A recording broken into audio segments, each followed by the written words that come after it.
whenever the blood moon rises, I have to turn my volume down because it stresses me out too much, especially if I'm playing it like late at night. I'm like, I don't want to hear this like sharp violin in my ear right now. So, Yeah, it's like, hey, Zelda, we get it. It's like, witness the blood moon. I'm like, okay, like, I know. I don't like it. Yeah, it's like, I feel like I'm in a seance or something. Like, Zelda, calm yourself. We don't need this energy at 4 a.m. in the morning when I should be sleeping. Yeah. Definitely.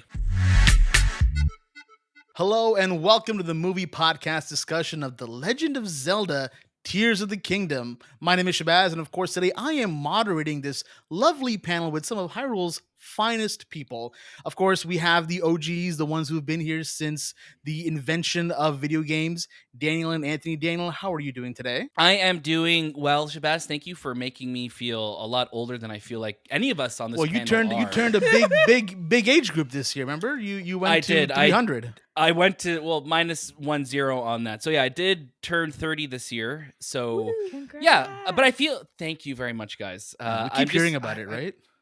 I know. Man. It just my birthday was in April. There's Anthony's like, oh god, I thought we were past this. Any chance to talk about my birthday, I will. So thank you for that, Shahbaz. Absolutely, Anthony. How are you doing today? I'm doing great. I'm not going to talk about my age or how long I've been playing video games. But yeah, I'm doing great. I'm having a wonderful day. Amazing. I'm really glad to hear that. Yesterday we had Toronto had the worst air quality in the entire world yesterday. So I'm glad that we're all still alive and breathing well. And breathing well are our special guests today as well. Of course, we have Camille, Salazar, Hadaway. Camille, tell us who you are and what do you do? I'm just a girl frolicking in the Hyrule fields. That's it. That's what I've been doing recently, as a lot of people have been doing. But I am a esports and gaming host that's been featured in many things, but honestly, I'm just so happy to be with all of you lovely people. Of course, and we've had you on our show before. We've talked about Black Panther, so thank you for joining us again. And of course, make sure to follow Camille on wherever that is, and that's going to be all available down below in the show notes, so please do give that a read. And of course, we have another special guest, someone else joining us today, Naomi Lasagna. Naomi, tell us who you are. What do you do? Hello, I'm Naomi Lasagna. I'm just going to get my age out of the way now. I am 27. Shout out to the 96 babies. Let's go. But I'm a gamer, streamer, content creator. I do some work with Minnow, which is a collective that uplifts marginalized communities and people of color. And I also work with Padia, which is a woman-led gaming organization, also with Camille here. So yeah, we're here to talk about Tears of the Kingdom, one of my favorite games, the games that got me into gaming. So I'm excited. Amazing. Yeah, I'm so excited to talk all about it, and there's so much to dissect from this game. Of course, we want to give a huge shout out to Nintendo for providing us a code for the game as well, because without them we wouldn't be able to talk about this game. So really excited. Before we do, Camille, just a small little thing here. You had the opportunity to host the Treehouse live event in New York City for Tears of the Kingdom. No big deal. Do you want to go ahead and tell us all about that? No biggie is pretty much what I've been saying to myself ever since that happened. A complete shock, even to this day. But thanks to Nintendo and the Nintendo Treehouse crew, I was able to host that midnight launch. Really a celebration. Zelda and the whole franchise of The Legend of Zelda has been so integral to my career and why I got into gaming, why I love being a gamer. So to be asked by that team that apparently, knew who I was. I don't understand how, but okay. But they knew who I was, and they asked me to come out and help celebrate all the fandom with fans for the Tears of the Kingdom release. We got to go to the Nintendo New York store for the midnight launch. And we had Fuji Bayashi-san and Ainuma-san, who are the directors of Tears of the Kingdom and then the producer of the whole Zelda franchise, come out and also provide quick interviews for the celebration. Was just wild. Honestly, though, it's like the atmosphere in the air. Like when you're highly anticipating a game, and that is all you could talk about to everyone, whether they played a Zelda game or not. It was like that up to 1,000 because you had hundreds of people waiting outside of the Nintendo store for that moment just to get their hands on the copy. And they had like this huge bus out there that had Link's face and like his arm, and it was all glowing. They had fans in cosplay. We were able to really just feel like we were a community coming together to really just ring in this new era of the Legend of Zelda together. So it was like very heartwarming. I might have shed a few tears. Not pun intended. Didn't intend it. Not of the kingdom. Not of the not kingdom. Of the Nintendo yeah. store. No. Yeah, I'm not. Not Tears of the Camille. Zelda, sadly. Yeah, the Tears of Camille. It was, you know, it was a life-changing event. I've been hosting for like over 10 plus years in the industry professionally. And, you know, you get nervous, you get some stage fright, and then it fizzles away as you get like into your career and you're used to it. And you may still get like a little bit of like, ooh, I'm going on stage, I'm going to present. This is nerve wracking, but those are like really good nerves. This one was like, I felt like I was starting back from zero. I was so nervous because this is like, this opportunity was a dream come true. And, you know, thanks to the fans and the whole team that I was able to work with, they just made all of that go away and really just made it something I still think it's a dream. I can't even put my words on it because it just feels so, I was so out of body to that experience. Like I didn't even believe I was doing it until it was happening. So I was just so thankful. It's crazy when you think about that too, and like we know how hype Nintendo Directs are. Obviously, we know how big the Breath of the Wild was when it came out in 2017, and then Tears of the Kingdom has been like this long-awaited game to come out. And it was wild seeing that. And I was just waiting for my copy to unlock from that I got on the eShop. And then watching the live show, and it's like, holy shoot, like we know her, like she's doing it right, she's killing it. And it was just so fun seeing that. And it's like, it's one amazing to see, the Canadian like representation there, but like that to have like someone obviously that and like obviously we've had you on our show before too, and seeing your excitement and knowing your history with the franchise, like it's amazing. And like having like hundreds of thousands of people watching, no matter how many times you've done an event, and we've all like, we know how you kind of just get into the rigmarole of things. No matter how many times you do it, it's crazy when you have like millions of people now tuning in and watching you. So that it was so amazing to see, and you killed it. Oh, absolutely. Thank you for your support. Y'all are so supportive. Stop it. And Naomi, of course, you have been streaming the game online, so tell us all about that as well. Yeah, before I get into that, though, I did want to brag on Camille for a sec, because I've known Camille since I started my gaming journey, and to see her on that big platform with a game that I have loved since I was a child was like two things that really inspired me together. And so, Camille, thank you for investing in me and making who I am as a content creator today, and for just inspiring women everywhere. Nah, I'm I crying. Need to say that. There we go. Here we go. This is a tear fest. I know. New goal for the podcast is just everyone has to cry at some point. Has to cry. If we get Anthony to cry, guys, I think that is going to be definitely the highlight of it all. He hasn't cried since 1993, I believe. So when I was born, I think that makes it was April 3rd. Yeah, my enemy. His parents looked at him like, "Why are you crying, son?" Like something happened in the force. He's like, something's changed in the universe.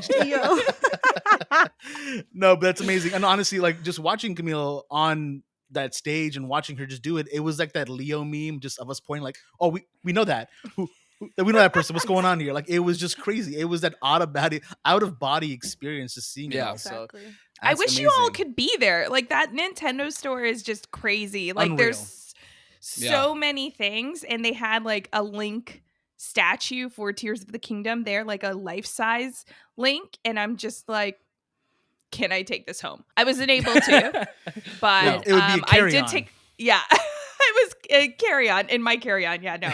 I managed to like pretty much empty my wallets at that store because there's so much things from our childhood that you just love and you want to just take home. So I'm at least left with something.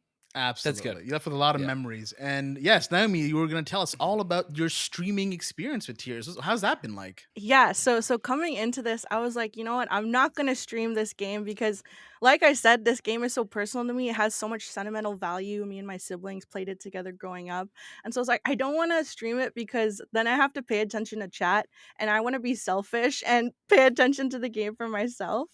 But I ended up playing my first reactions on like my 2-year anniversary stream, and then I ended up streaming just the four temples, the wind, oh, I don't know what they're all called. Anyways, the four temples, and then everything else I kind of did on my own.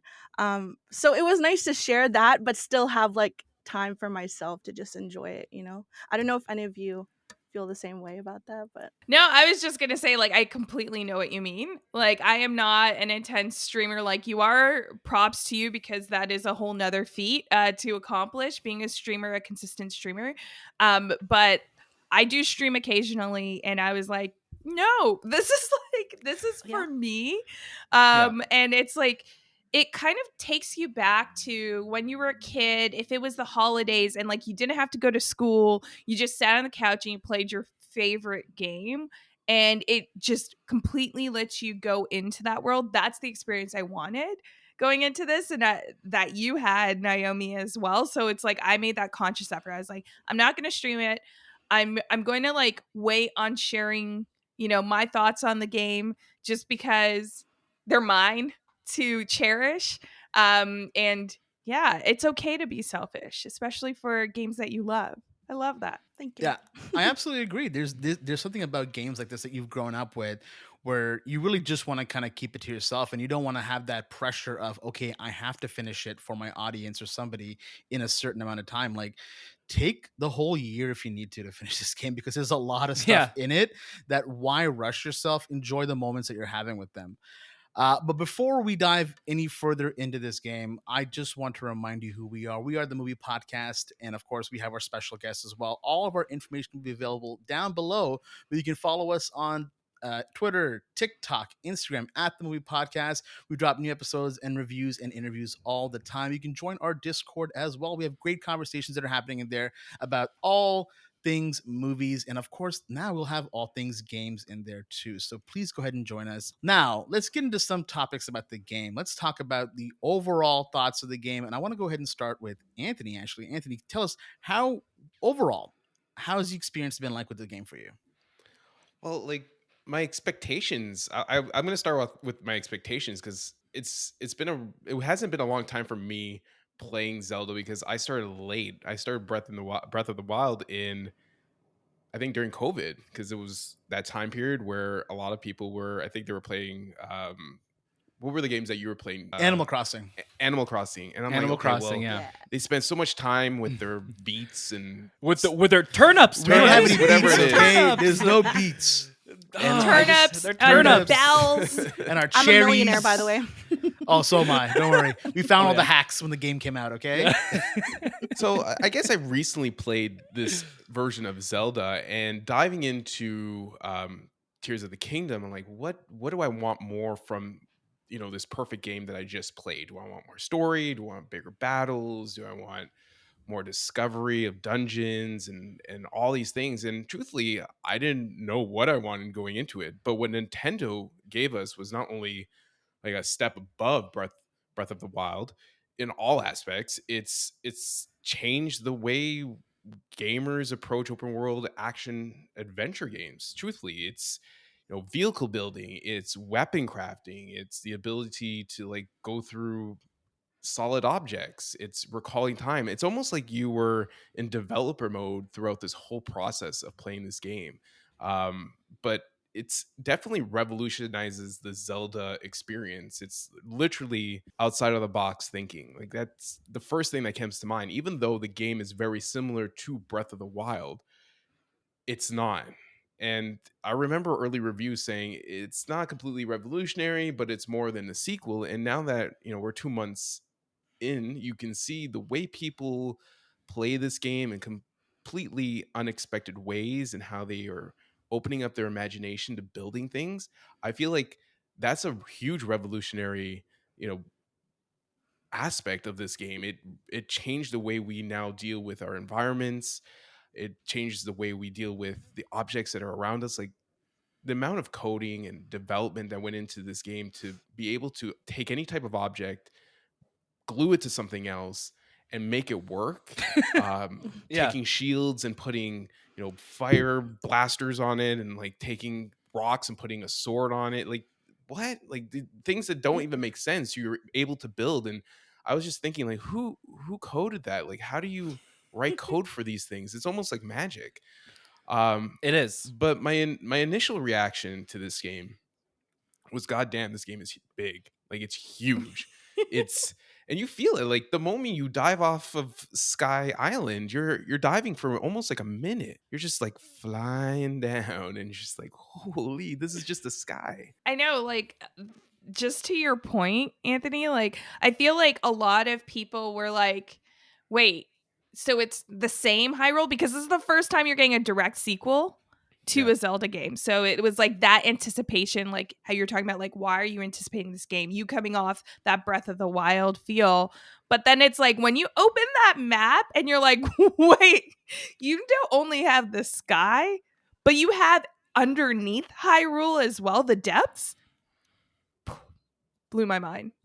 Yeah, like you're exploring, like at the heart of it, at the core of Zelda, it's always going to be exploring. Like you're always going to be exploring in a Zelda game, but like how you explore it has changed dramatically in this game. You're exploring the skies, you're exploring solid ground, you're exploring underground, and me and Daniel and Shay, we all talked about like how did they fit this whole game in what 16 megabytes or less? 16 gigabytes. 16 gigs. Sorry, 16 gigabytes or less. Yeah. Oh my, 16 megabytes. I'd just cry. It's like an iPhone 4 from like 2010. Just into that. It's nuts. But yeah, I don't understand it. It's vast. It's relentless. You're dealing with so many elements. And I know we dealt with the cold in the previous one, but this one felt different. Like you're in cold, you're in heat areas, you're in area where there's no light underground, and you have to think of ways to like navigate.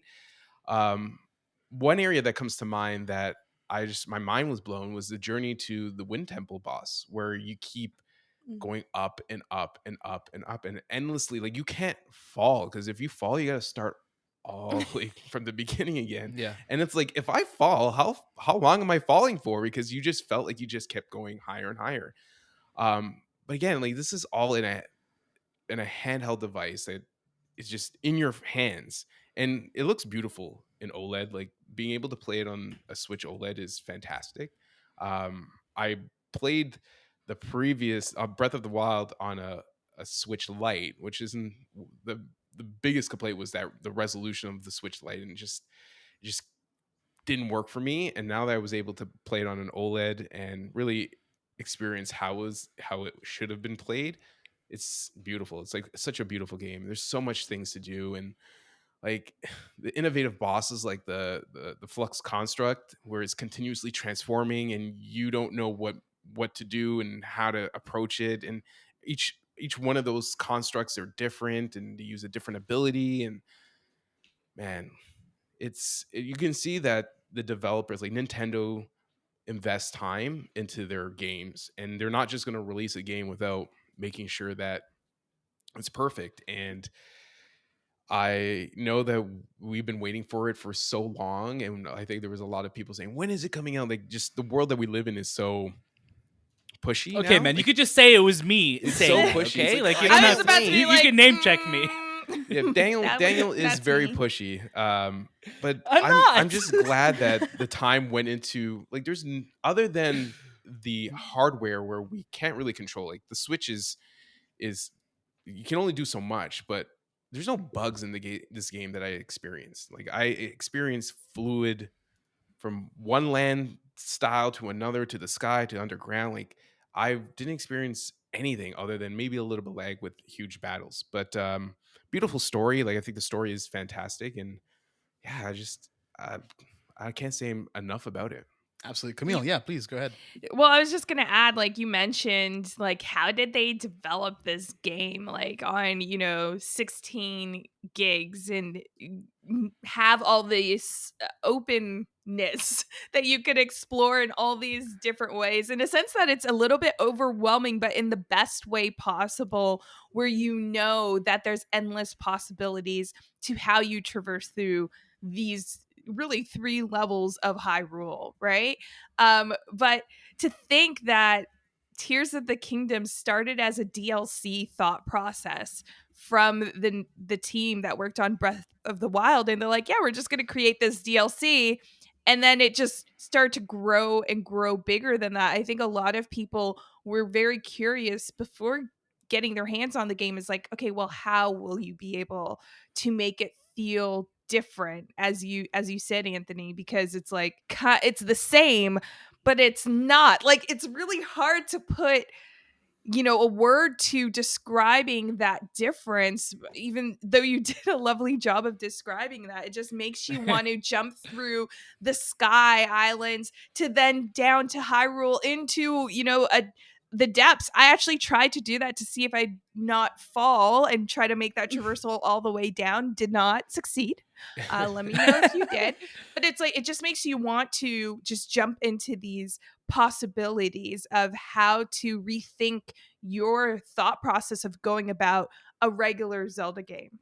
And to that too, it's like, I don't understand how it's possible to jump from like the highest point of the game, dive all the way down, where you're so used to seeing a loading screen, and then you could go somewhere in the depths and then just use ascend, and then you pop out and Link's just like, hey, is this good? Yeah, that's cool here. And it's like, it wrinkles my brain trying to figure out how they made this all work, because when you go to a different area of the game, you may have like a loading screen that may pop up for something, but when you're in a shrine, or like if you could just go through something and you just pop out, like it's really insane how they were able to make that happen. Definitely a technical marvel. Yeah, Naomi, please. Yeah, so I played Breath of the Wild on the Wii U, believe it or not. So it was like way back. Wow. Yeah, so my experience from playing a Zelda game pre Wii U, and then going from the Wii U to now Tears of the Kingdom on the Switch, it was all drastically different experience for me, right? Because games before Breath of the Wild were more kind of linear. Mostly like Wind Waker, you could still sail across the ocean and unlock different parts of your map, but like it was still a linear story. So that when Breath of the Wild came out, it was like this massive plethora of things to do. And Tears of the Kingdom is now like that. It's familiar, but it's new, right? Because you have all these new abilities, new parts of the story. There's literally something to do everywhere. So literally, if I'm on the track to go do a quest, I will get stopped halfway there because there's something else to do. So I don't know. It's just heaven for a Zelda fan. I never It use really is. stamps as much as like anywhere else, or like pings on maps, as I did in Tears of the Kingdom, just because it's like you're falling down from the Sky Isle, but you're like, oh my gosh, there's an enemy there. I gotta go fight them. But then I still want to just see if I could fall to the depths. Like, all right, let me go to my map and like ping this. Like, there's so many stamps on my map of places or in points of interest that I want to explore. But Naomi, you mentioned it, like, we're so used to, as like core Zelda fans, to have these more linear experiences, and usually experiences that don't link to each other. See what I did there? In different games, right? So the anticipation of just that story, which I know we're not going to spoil, but knowing what happens next. Why was it that Nintendo felt there had to be that sequel right after Breath of the Wild? And why is this the special case compared to any other Zelda game? Another main character to Link and to Zelda and as a whole is the map. I think the map is another main character.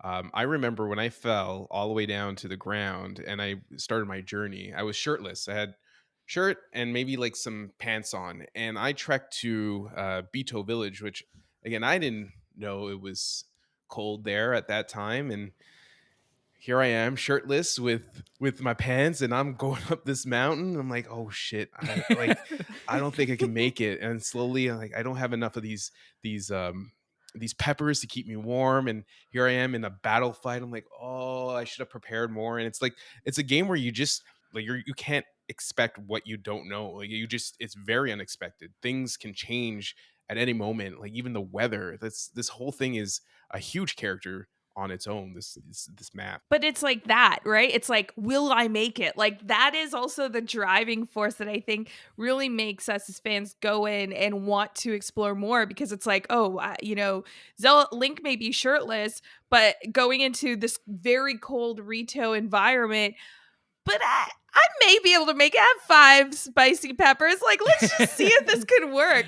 And it is so satisfying when you finally get that moment. You may die like 3 times and hear that magical music of death, but then you just get up and you try it again because you just want to see. And it's like with Breath of the Wild, what you had is like the entrance of the music, how not empty, but how big and like serene Hyrule was. And it's just so different than anything we've ever seen, that you would want it. Like you'd hear like a bird chirping. You're like, wait, what's that? Right? You were literally like, what's that dog, Doug, I think from Up? You're like, wait, what's that? And what's that? Just looking in every direction.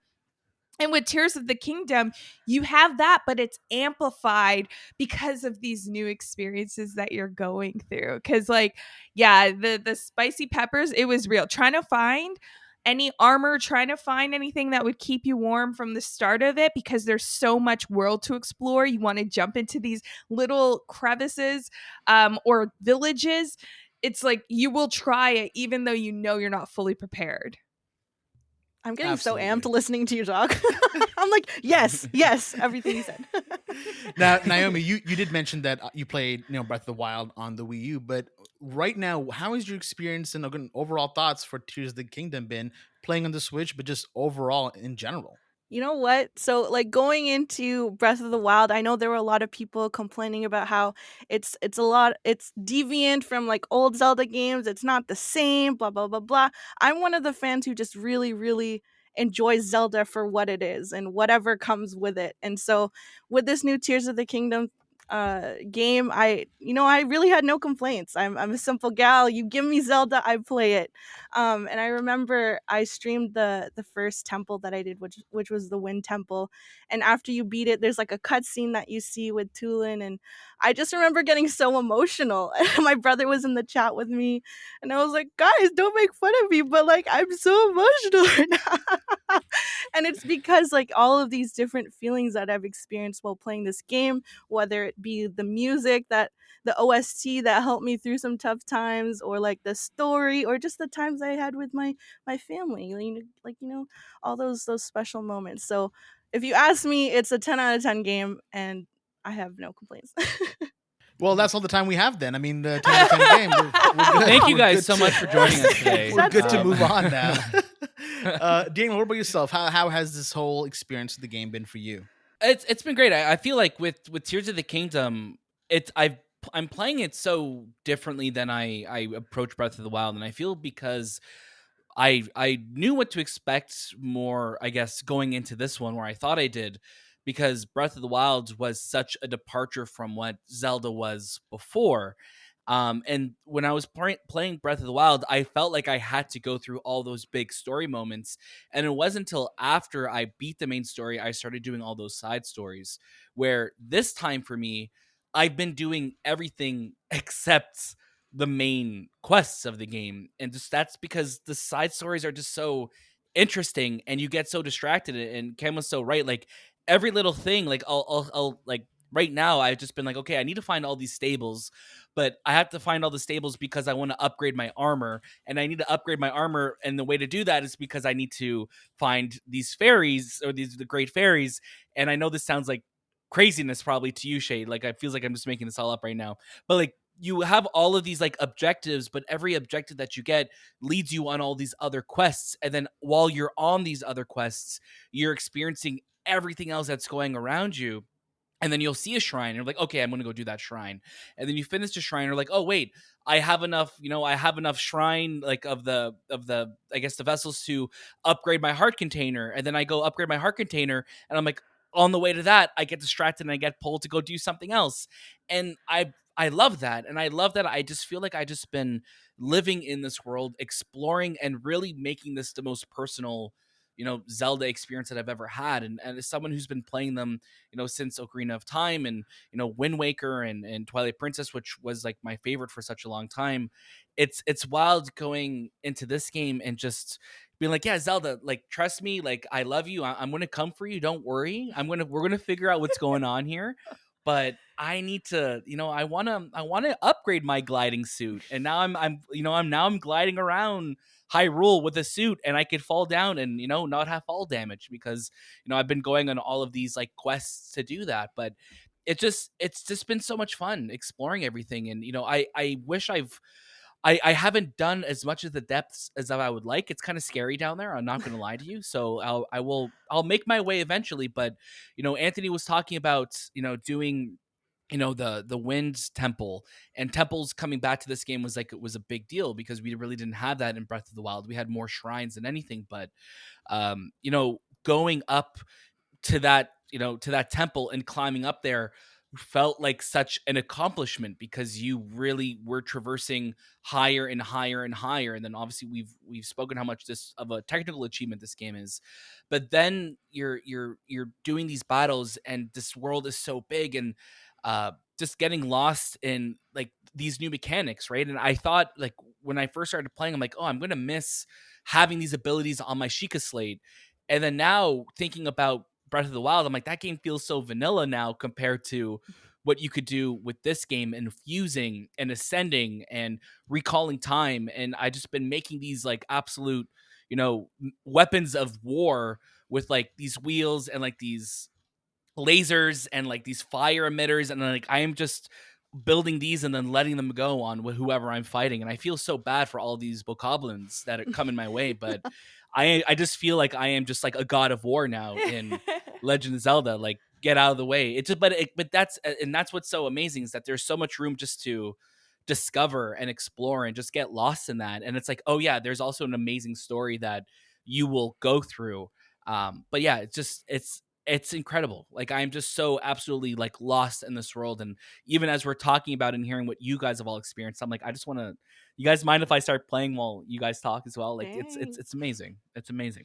That's awesome. And Camille, you've said a lot about the game already, but still curious, overall thoughts on Tears of the Kingdom so far. How have you been finding it? Absolutely amazing. Like, I'm like, how do I put all this in one word? But I won't, because I'll talk some more. Sorry about it. Please. But, it's just, the anticipation first, that build up. You look to maybe many games, maybe many franchises that you grew up with, and not all the time your expectations are very widely exceeded. Breath of the Wild was able to do that, and also redefine what we thought of a Zelda game, bringing elements in from the very earlier NES exploratory, you play it your way, go fight big bad guy if you want off the top, to then providing more linear experiences with the memories in Breath of the Wild, to now this, where it's like, hey, create these experiences alongside us with, using your Ultra Hand and being able to fuse different weapons together. My favorite thing, just because I love mining in any game that gives me that ability to, so I'm always looking for amber and diamond, fusing a boulder to my shield. Like, it's just the little things like that help me then increase the durability, or like not make me feel like I'm going to waste a weapon, where I could just waste a shield instead, because who needs those when you could dodge? Really? Yeah. But it just takes all of that and really just expands. It builds on everything it had and expands it tenfold. And that's why playing the game, I could fully understand why the team didn't want it to release as a DLC, even if it was physically possible to do. I think having it as a standalone game really does make people appreciate it more, and make sure that it's getting people to just try it, because once you do try it, you are not able to pry yourself away from your Joy-Cons. I would be playing this game and think, oh, it's the end of the day. I'm just going to play for a couple hours before I have to go to bed. I'm hearing birds chirping outside.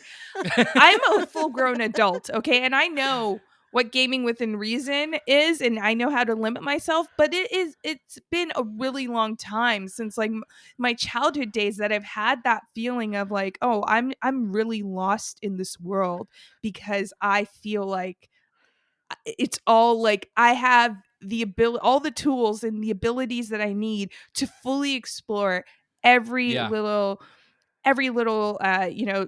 aspect, whether it is the Sky Islands, whether it is Hyrule itself, whether it's the depths, and also how Nintendo continues to amplify the soundtrack of Zelda games and create these little hints. So, Rito Village, there's a creator out there, Faria, she does music content, and she pointed out that in Tears of the Kingdom, the soundtrack, if you break it down musically, is actually the same Rito Village soundtrack, but in reverse, because obviously they're going through this cold front. This is very much not a natural environment for Rito Mhm. because they have the calamity at hand. So it's interesting that they're able to just make those small adjustments and then also That's so add like cool. pitches that make Yeah. you feel like uneasy because Rito Village is uneasy. And it's like Nintendo amplifies this in every aspect that you encounter. Yeah, so I don't know if you guys have played Wind Waker. But Oh, yeah. when you're pulling up to Dragon Roost Island, you hear the din Yep. it, din it, din it, dee dee dee dee. So, like you were saying in Rito Village, if it's very, very slowed down, but they're playing Dragon Roost Island on Rito Island in Tears of the Kingdom. It's And I so good. remember reacting to that on stream with my brother there and with some other Zelda fans. We're like, dang, and we all had like tears in our eyes. This is so beautiful. It's just so cool how like the musical arrangements can be altered like slightly and it makes the biggest effect. And it Yeah, creates and a new soundtrack. Yes. Yeah, Exactly. it's very minimal, right? And I think when we think of Breath of the Wild, the music in that game was very stripped down. We're hearing a lot more piano, and like we're hearing these themes of more melodically or piano wise, and we're hearing that again in Tears of the Kingdom. But when things like really start popping off, we're getting like these giant sweeping orchestral scores. Or when I just think of, because I am encountering them so much more now, like the gloom. Whenever I'm around gloom or the hands, the music that plays for them just makes me not want to live anymore. Like I just I will put my controller down, like, yeah, guys, take me now. I don't want to deal with you, because it's just the worst sounding Yeah. music. Not that it's bad. Mhm. It just just makes invokes your this heart- dread. Yeah. This dread that I'm just like, I can't deal with this. And when they grab, like, it's terrifying. I It's can't absolutely deal with terrifying. them when I see them. Like I'm just like, No. it's getting a little dark in that area of Yeah. the castle what's- what are town. I'm these gonna tents? just a few steps Yeah. back. Yeah.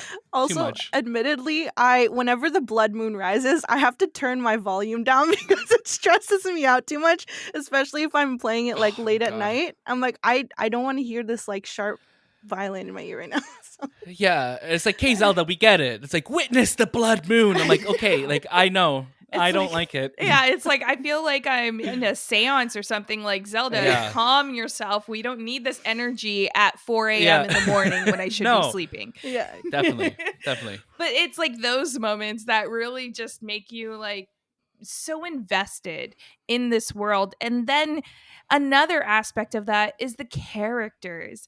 They're hilarious. The dialogue in here, hilarious. Like I think they really outdid themselves with this one, and even with characters' reactions, like when you are ascending or when you throw something at them. Koroks maybe might have done that a few times, but my favorite one is probably Addison, who is putting up the Hudson signs throughout Hyrule, and he is in the most ridiculous places all the time, and he really wants to pay homage to Hudson and make sure that he's repping the people he believes in. And it's like when that sign falls, my heartbreak. Yeah, he's like, It's just like I Like- feel for him. Like I really do. It's something so simple just because yeah, he's been standing up here in these mountains with just waiting. just waiting for someone to help him out. But it's even like how you're now able to go on raids with everyone in town, you Mhm. know, and the monster crew. Like that is such a cool way to offer more dynamic gameplay and really build out a fuller experience, because this Tears of the Kingdom could have come out and we could have all played it and be like, oh, this should have been a DLC. Yeah. But they really just didn't stop at how many layers to the game they were offering in terms of the map, but also the dynamics that you have with everyone in Hyrule, and also seeing them grow up, like, and seeing how they are now you know, how you now interact with them. Yeah, like Terrytown, right? Like I think of Terrytown, that whole quest in Breath of the Wilds, when you're literally building up this whole like community, and then you're seeing it now all these years later, and like people who were in there and they had kids and they're getting older, and it's like, yeah, like I literally saw you guys got married once this town was built, Yeah. and then now like you have kids, and it's like that's wild to see, like that growth and that progression in the story, and like because you were part of making that happen, you feel it all the more, right? Which is pretty special. Or even like you feel when you first see Yonobo again, for the first time, this really excited kid from Breath of the Wild, and he's such a jerk. You're invested into, okay, why is he a jerk? How can I help the Gorons, right? So it's just absolutely an amazing experience to revisit what you thought all of Hyrule was, but then it expands into show you the possibilities of this world. Yeah, amazing, amazing. And then let's talk about a little more on the dungeon side of things. I know that Breath of the Wild didn't have dungeons, but now in Tears of the Kingdom, we're getting a bit more of the traditional dungeons.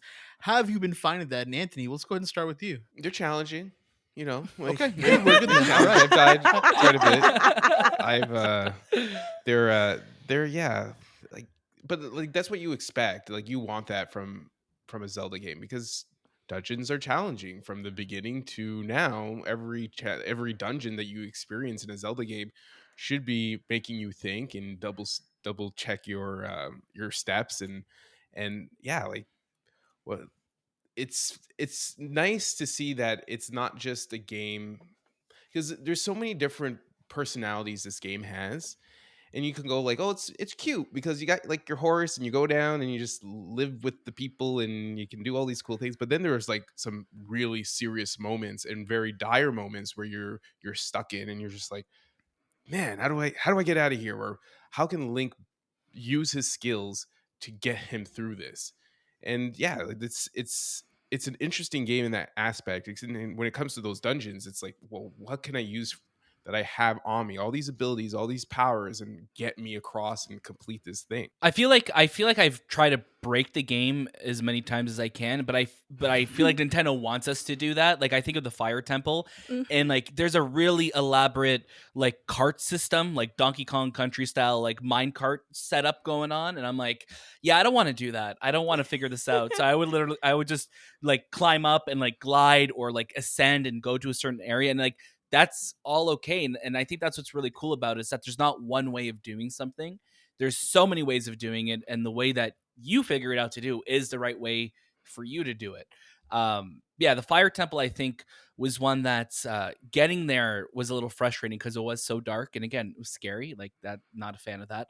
But once you figure it out and you start unlocking those, like the locks on the gate, and I think that's pretty much what all the kind of temples follow, where it's like, here's these things you have to do within it, then you fight the boss, and you know that will deviate a little bit. But Fire Temple was great. The most recent one that I did was the Lightning Temple, which was a little bit of a different setup. And then again, it goes to show, like, just figuring out, like, the biggest thing at that temple was like you have to reflect light, and like I felt like my brain was going to melt at some points because I'm like, okay, how do I get light to go shine off all these different mirrors and then hit this target so I could go into there, and like there are these like elaborate puzzle boxes, which I just think is just really, again, it's a Zelda dungeon, like some of the best game design you will get out of them. But it's been a lot of fun to figure those out. Now I have all my homies with me, like exploring Hyrule, which is great. They're just coming with me everywhere. Yeah, I love the temples. I find that after I did the first one, I realized that before each actual temple, I like to call them pre-temples, because Mhm. you have to do a set of puzzles or do something in order to actually get to the temple. So yeah, when I was streaming this, it's actually a different experience streaming a temple, because there's people in the chat, people are eager to help you, right? I feel like if I didn't stream it, I would be taking way longer. But there are people in the chat who are like, nudge, nudge, nudge, just go this way, do this. Naomi, just say me, okay? Just drop my name. I You get it. were one of them. You guys are being so like I'm not going to say it was Daniel today, but It wasn't was just Daniel. you though. It was Daniel. Daniel was there to help, but there were a lot of other people, but it all comes rooted from the love of the game, and they want to see you succeed in whatever. But I love the temples. They were just enough difficulty for me to not rip out my hair. So yeah, I enjoyed That's them. amazing. Camille, what about yourself? I mean, it was Daniel. But other than that, Always. He's No, the problem. he is the problem or the help. I'm so sorry, guys. But honestly, looking at the dungeons and in my prior experiences to Zelda games, they're not traditional dungeons as you would think of them. Like, I don't even know if I could qualify them as full dungeon experiences, because Mhm. dungeons are like usually a lot longer in that process, like when I think back to Ocarina of Time. But they definitely do bring that dungeon experience, and I think it's like amped up puzzle solving compared to other dungeons in Zelda games, which I really, really did enjoy. I'm going with the fire temple for me, like that whole cart system thing. As soon as I saw that in the trailer, I was like, we're getting Donkey Kong Country and Tears of the Kingdom. Let's do this. Let's go. I was like so for this. And then you get in there, like Dan said, and you're like, okay, there's a lot happening. And I don't know if I'm smart enough to figure this out. Right?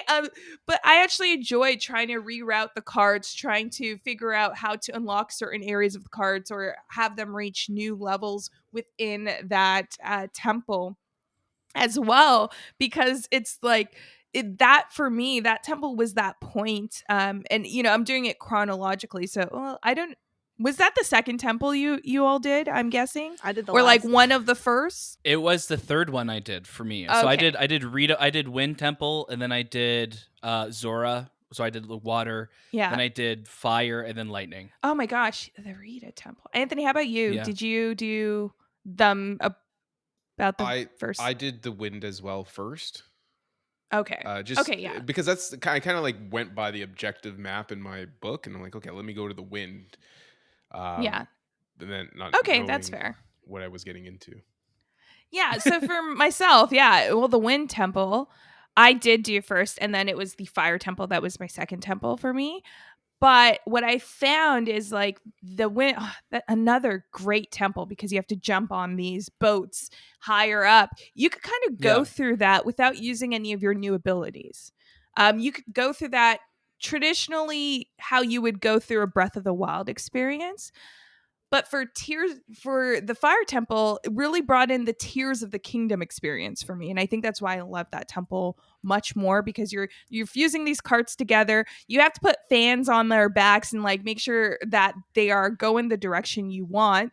And then because there were areas where I was like, okay, I don't think it's possible to access this area with a cart, I would be rolling on the cart and then halfway through ascend up to the next level just because I didn't know how to get there. So I felt like the fire temple for me was that point where I started changing how I approached the game and started to think less Breath of the Wild and more Tears of the Kingdom, making things Yeah. happen for me. And I think that's the whole thought. Like in Tears of the Kingdom, if you don't think it's possible, it is, just make it happen for you using any of your abilities, whether it's Fuge, Ascend, Ultra Hand, whatever it may be, right?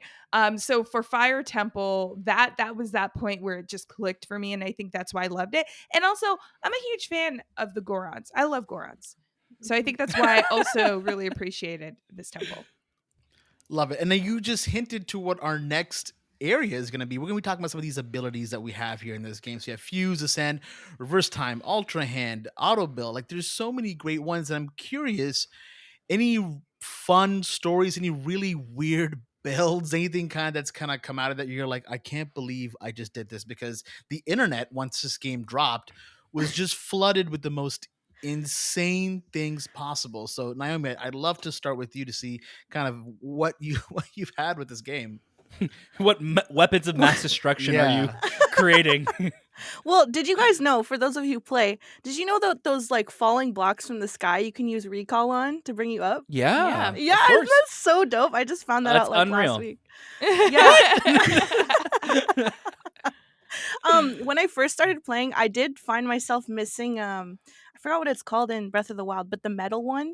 Oh, the Magnesis? Oh, like I kind of missed that. But then as time goes, you kind of forget that you have these abilities. Like you're running around this cave and you're like, oh shoot, I have Ascend. I can just like leave through Ascend right now. So it takes I'm like, getting I could used dip to. out of here. Yeah. Yeah, exactly. And then building like your freaking Megazords with lasers. I still have yet to make a really epic one, but I've seen videos on YouTube, and I think I'm gonna start, making blueprints here. Anthony, what about yourself? Anything cool or wild that you've been building, infusing? My imagination is not like. Oh, this is getting sad. No, Daniel would send me I don't these have TikToks, happiness. Man. I don't have happiness, so I went the hard way. Dang. No, but Daniel would send me these TikToks. It's like, dude, look at what this guy has made, and it's literally, you know, those flying birds, but it's like 600. Aren't of all these birds flying? birds to make one big giant bird, and he's like on it, and then he crashes it into like this big, like the glider construct. thing. Yeah. So I guess insane. this one dude, he friggin' glued all these gliders together to make one giant glider where he's just on it. And I'm like, oh my God. Like when I saw that and I saw all these different things, that I kind of got worried. I'm like, I don't know if I can do this anymore. You know, like I got anxious because it's overwhelming. It's very overwhelming. I have to really use my imagination. I'm like, I can't, because I'm already doing all these other things for the podcast and I don't have enough brain cells anymore. So not enough imagination to go around. I get it. No, not enough. But I think people out there on the internet have wild imaginations, because the things I saw people construct and later, like just building like those transformers of sticks and stones and lasers. I'm like, holy, you guys have time on your hand. And I think that's one of my biggest challenges, is I just didn't have time to dive that deep into this game where I'm like building things and trying things out. And but that's the thing, right? Like once you unlock auto build 2, luckily it will just, whatever you created, it will be able just to assemble it for you. But it's wild to see the internet obviously take a game and figure out like, oh, if you use cooking pans, like the Zonai cooking pans, you could use those as like on your wheels, so they could actually climb up mountains because they're more like adjustable. And it's like seeing what people are figuring out is incredible. I felt like I was a genius when I fused a cart to my shields, and I was in a shrine where I had to literally get from like one side of the shrine to the other, and it was just a rail, and the rail has a lot of gaps in it. So you have to figure out, I don't know to this day how you're supposed to figure that out, but I had a shield with a cart on it, and I just shield surfed like I was like Tony Hawk Pro Skater down the rail, and I kept jumping rail That to is rail, so and I made cool. it across. What? And I'm like, I can't believe this worked. And that literally is something that I just kept repeating to myself while playing this game. It's like, I can't believe that worked. Like I could just do that. Or I like, dumb me, I'd be like, oh, I wonder what happens if I put a spring on my shields, and I would do like a jump to like go shield surfing, and then I just go flying like crazy up in the air. I'm like, that makes sense. That's what happened. That's what happens when you do that. But Yeah, it's amazing, and like, and to everyone's point, like you forget sometimes the abilities that you have, and I think Ascend is something that's just been like a godsend because I miss like Rivali's Gale a lot, and that's one that when I think of the first when Breath of the Wild, I'm like, I like being able just to have like a huge gust of wind. I could go up. I'm like, yeah, but now I could just go through whatever ceiling or whatever floor I want and just appear there whenever I need to. I love that. I absolutely love that. What about yourself, Camille? Any cool things that you've been kind of fusing together? Any funny or weird weapons or things you've created? Funny weird weapons. So okay. If you're a Zelda fan, you know your arch enemy is usually the cuckoos because they're annoying and they usually are in your way if you're trying to get somewhere. They're randomly there just making noise and you're like, okay, I'm gonna pick you up and throw you, and you may accidentally hit them, and then a bunch of them will attack you. I decided to come back with revenge. So what I did, I put like the dragon flames. So I put that together, and then I made like a little chicken roast. Oh my god, you are sick, Camille. I mean, it was hilarious because I just wanted to see. I just wanted to see if it was possible. But I mean, the shield surfing thing, that is pretty cool.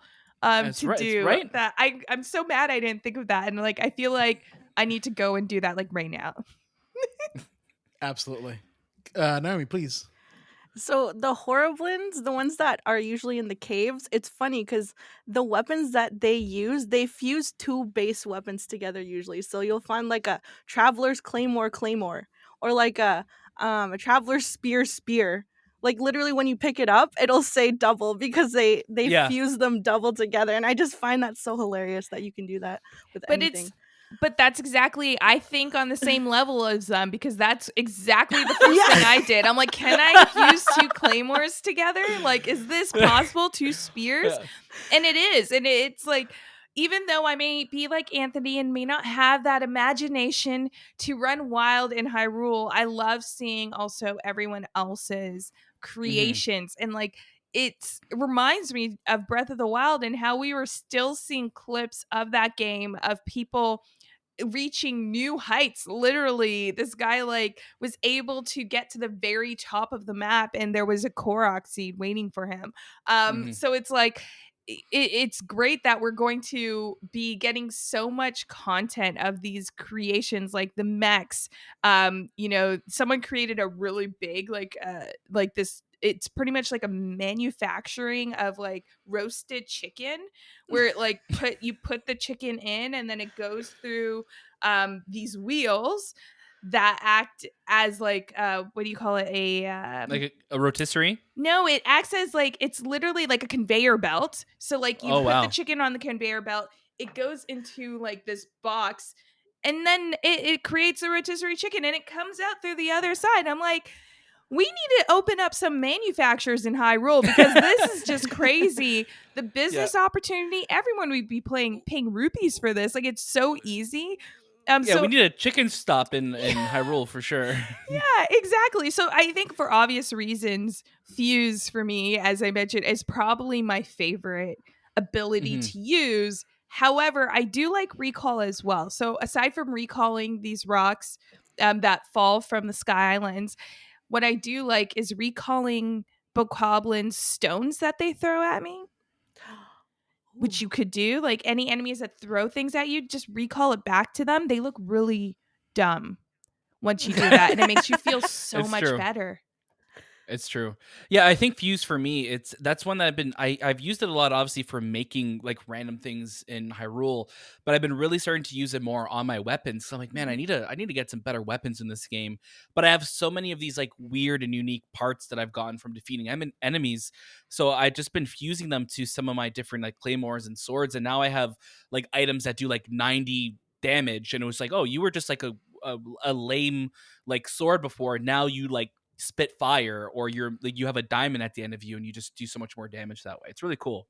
It's really, really cool. And like, it's again just wild to think that Nintendo has thought of every type of like permutation of what could be fused together, what works and what doesn't work together. And Yeah, or how it everything changes the weight. works.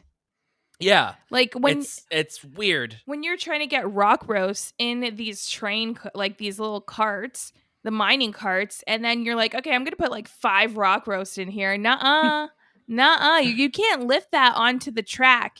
You have to put that on the track first and then load the rock roast, only to find out the Goron at the bistro, doesn't want all of them. He just wants one. So They you wasted all that disappear. time. Yeah, Exactly. I noticed that. Yeah.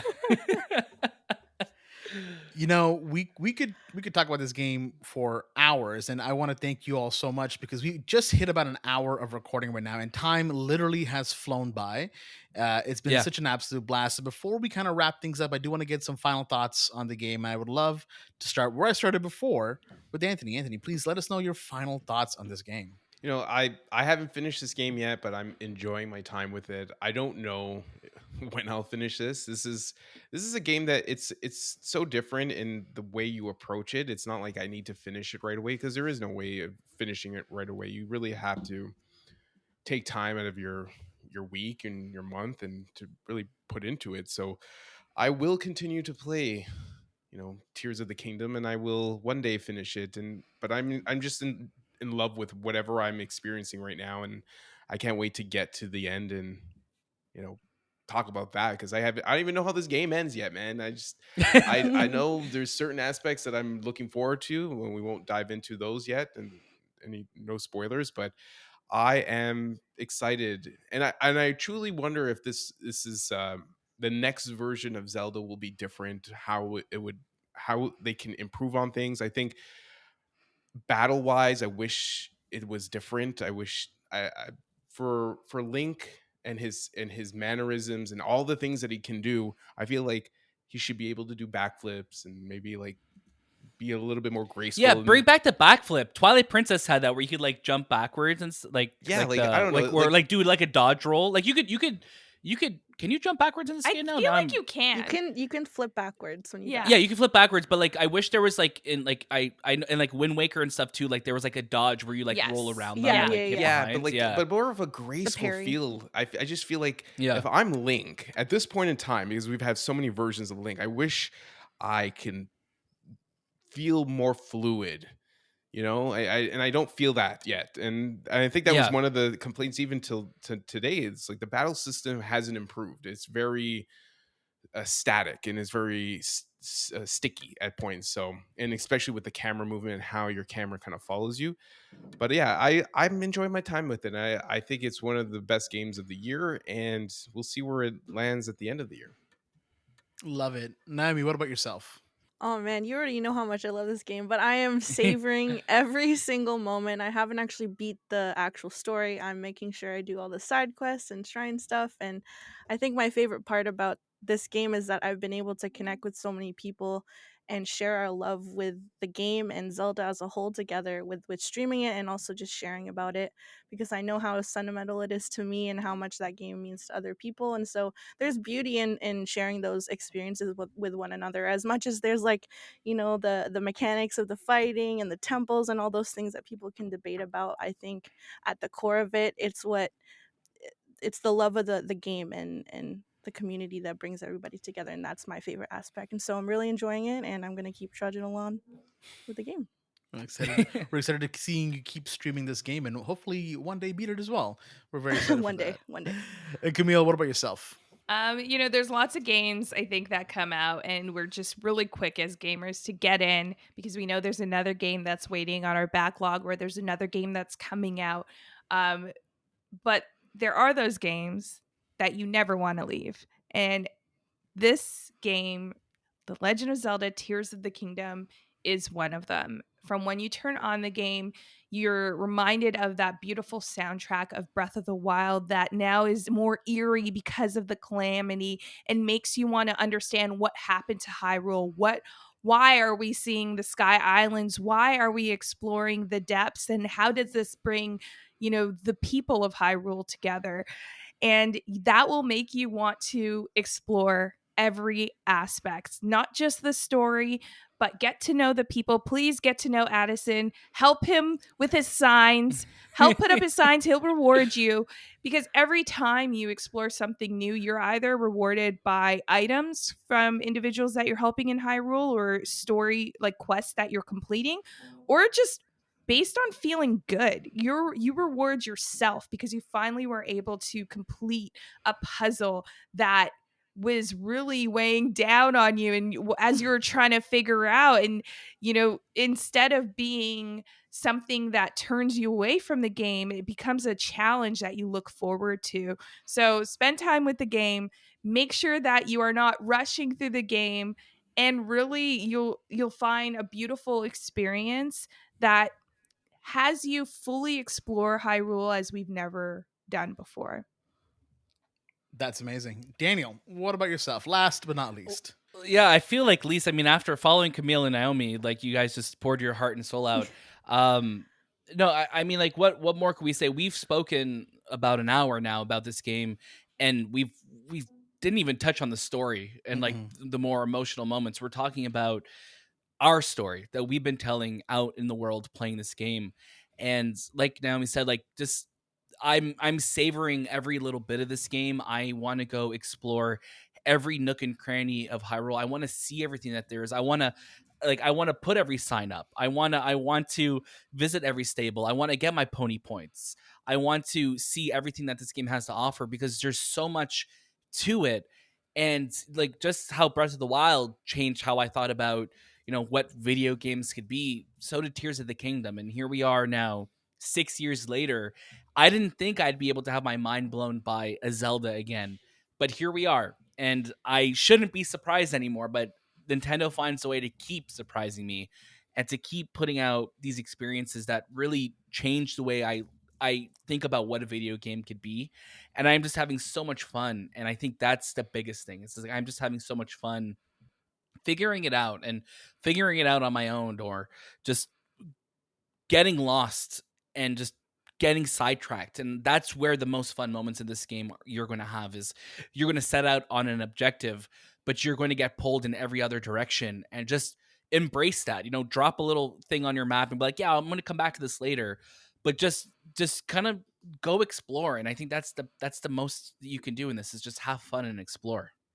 I'm looking forward to the day we get like a multiverse Zelda Link. We get all the different links from all the different links meeting up, and they put them together.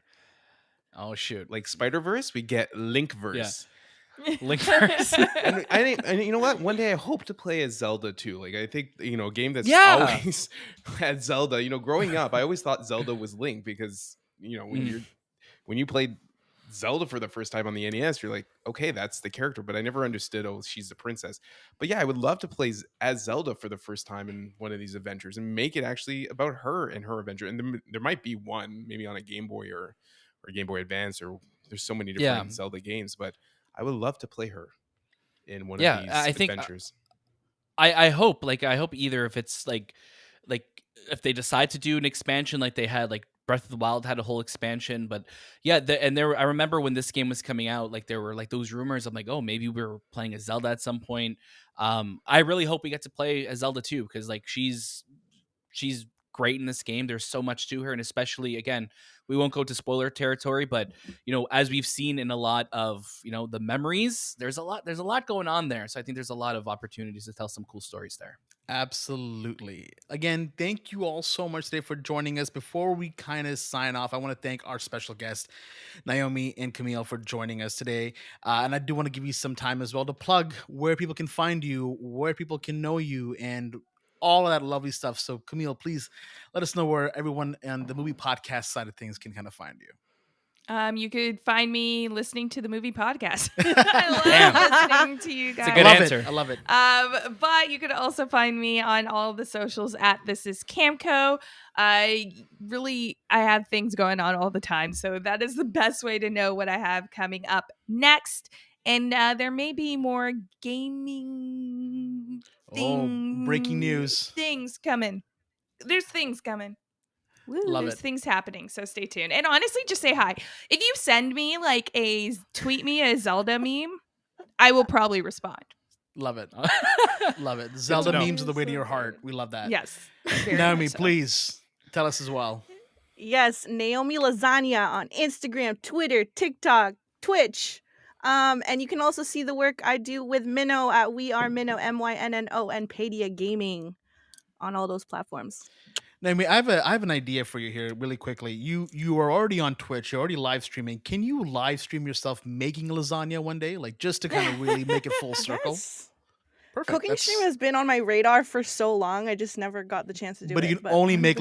lasagna, different types, like different Yeah. fillings in there. That's it. Oh yeah, have you tried Lasagna white sauce drinks? lasagna? That stuff's blessed. Lasagna drinks, lasagna, desserts, lasagna for entrees. Do you actually That's like it. lasagna? Of course Anthony's I do. just like Anthony's making just like sure. crying in his brain right now. He's like, look what My they're doing to my people. lasagna. Yeah. No. We're doing the Italians like for shame. Absolutely. Yeah, you guys live your lives, man. You just do it. Thank you. He's angry on the inside. Oh yeah, yeah. We'll make a tears. I of the think kingdom that's where- lasagna. Yeah, that's where he's shedding the tear because we Absolutely. just Yeah. were Right- saying right in his lasagna, bowl. drink Inside. lasagna. Yeah. God, that is hilarious.